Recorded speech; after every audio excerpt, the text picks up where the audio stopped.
What confuses me is that people often see love and hate as opposites, but that's not true.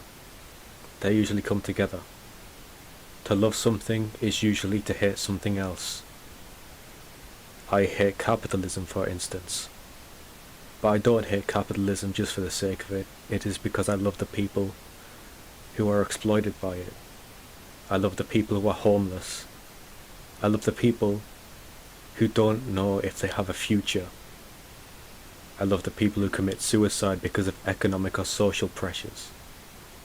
I love the people who are suffering. Because the people who are suffering are the people who deserve to be loved. And in kind, the reason they are suffering deserves to be hated. Love and hate are not opposite emotions. They're almost the same. Love and hate are both an intense passion for something. And passion is something that can overpower the mind. It really does. It can change your entire worldview. It does change your entire worldview. It makes you act in ways that you couldn't possibly imagine acting before. It can turn a pacifist into a revolutionary. It can turn a lover of war into a lover of peace. Perhaps it can do both at the same time. When people speak of imperialism, or injustice, or oppression,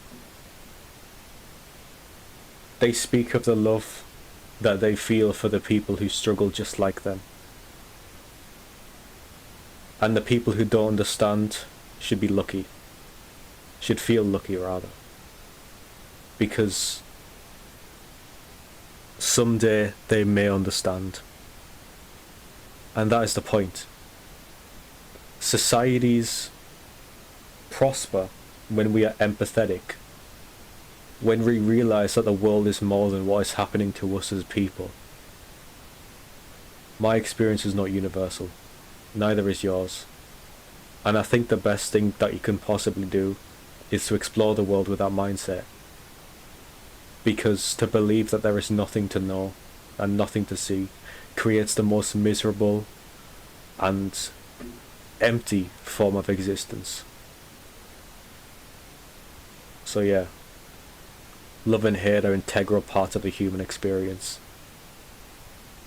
To part with either of them is to part with what you are, what separates you from death.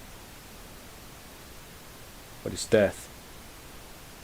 Death is what happens when you stop the process of life, the process of struggle. Life is struggle, and that's not necessarily a bad thing. In fact, I'd say it's good. Life is resistance. If you did absolutely nothing right now, you would die in 3 minutes. But you resist.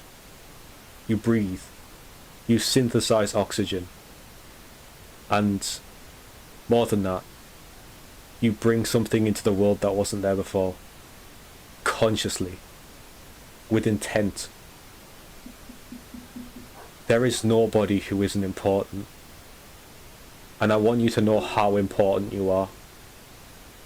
There will never be anyone, and there has never been anyone quite like you. I want you all to know that. It would be such a shame if you didn't understand your own potential and the gravity of your own actions. That would be death. That would be death. Because you die when you stop believing in yourself. You die when you stop loving and feeling hate. You die when you lose your passion. You die when you stop making your own purpose. Live. Because if you are still breathing, you are still resisting, and you have the capacity to live. If you want to take your own life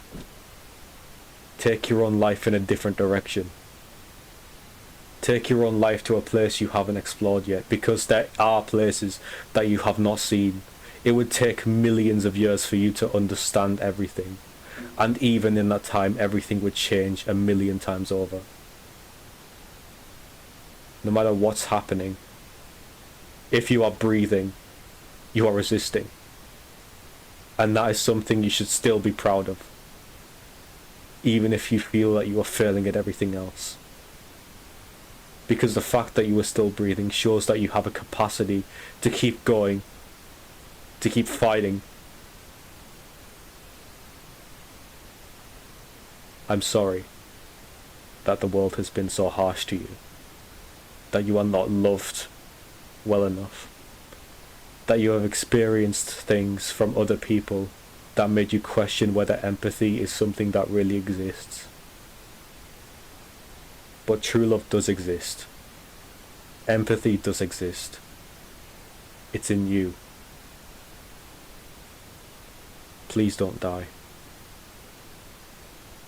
Please live.